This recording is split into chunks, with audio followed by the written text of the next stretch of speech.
Welcome back. The world's two biggest carbon-emitting countries have made a joint climate declaration in Glasgow. China and the United States both agreed to set aside the other differences to tackle what they called humanity's common challenge. Winnie Wong reports. There are more signs of a thaw in frosty Sino-US relations ahead of a video summit between Presidents Xi Jinping and Joe Biden, possibly as early as next week. Amid all their spats over the past year, there's a crucial issue that China and the United States can agree on. At the climate summit in the Scottish city of Glasgow, the world's two biggest carbon emitters pledged to take action. It's an echo of what they agreed in April, which included limiting the global average temperature increase to 1.5 degrees Celsius, which was originally set in the 2015 Paris Agreement. They would also step up efforts to close the significant gap that remains in order to reach that goal. The United States and China have no shortage of differences, but on climate, cooperation is the only way to get this job done. This is not a discretionary thing, frankly. This is science. It's math and physics that dictate the road that we have to travel. China's chief climate negotiator Xie Jinping also called climate change a common challenge faced by humanity.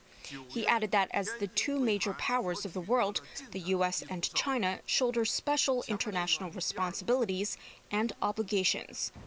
On the sidelines, Xie also vowed that China would strictly control the increase in the country's coal consumption and would eventually phase it down. The agreement came shortly after Biden, at the same Glasgow conference, made jabs at his Russian and Chinese counterparts for failing to show up. Winnie Wong, HKIBC. Senior Communist Party leaders in China have passed a landmark resolution, according to the Xinhua news agency. It came as the party's Central Committee ended its sixth plenary session today.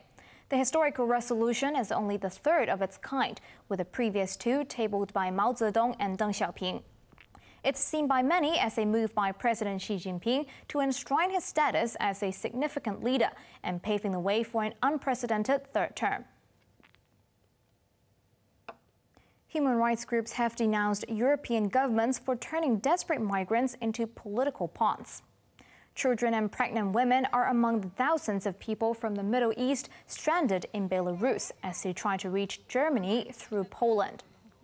While the migrants suffer from extreme cold, exhaustion, and hunger, Europe is playing the blame game. The European Union accused Moscow-backed Belarus of directing the migrants to the Polish border. Russia and Belarus dismissed the claim, insisting that U.S.-led attacks in the Middle East were the root cause of the crisis.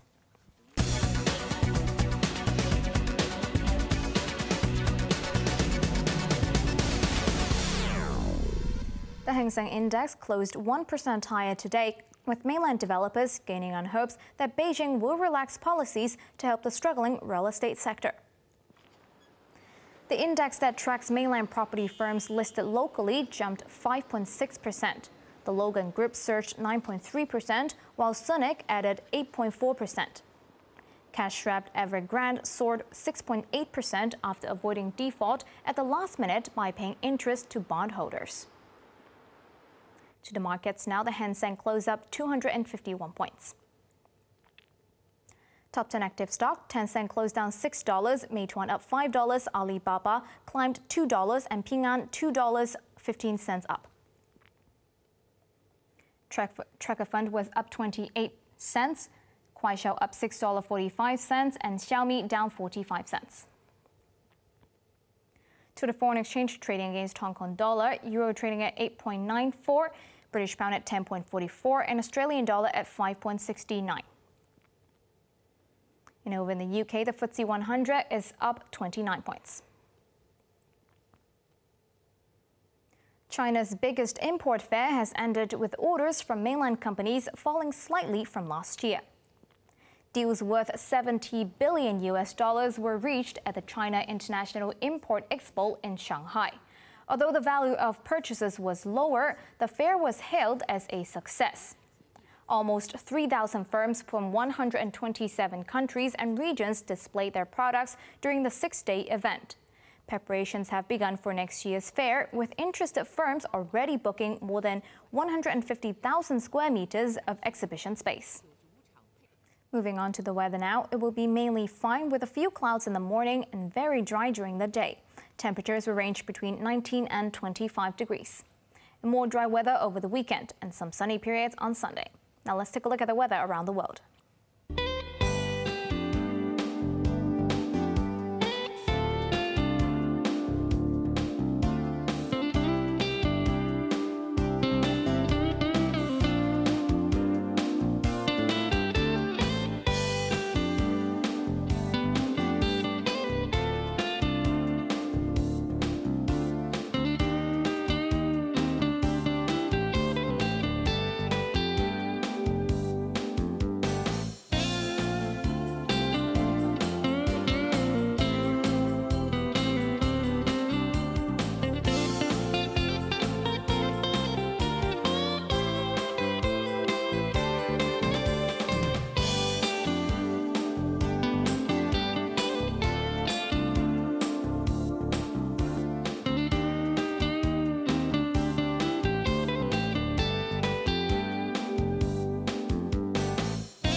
That's our main news for Thursday night. Join us for more news at 11. I'm Amelie. Thank you for watching. Good night.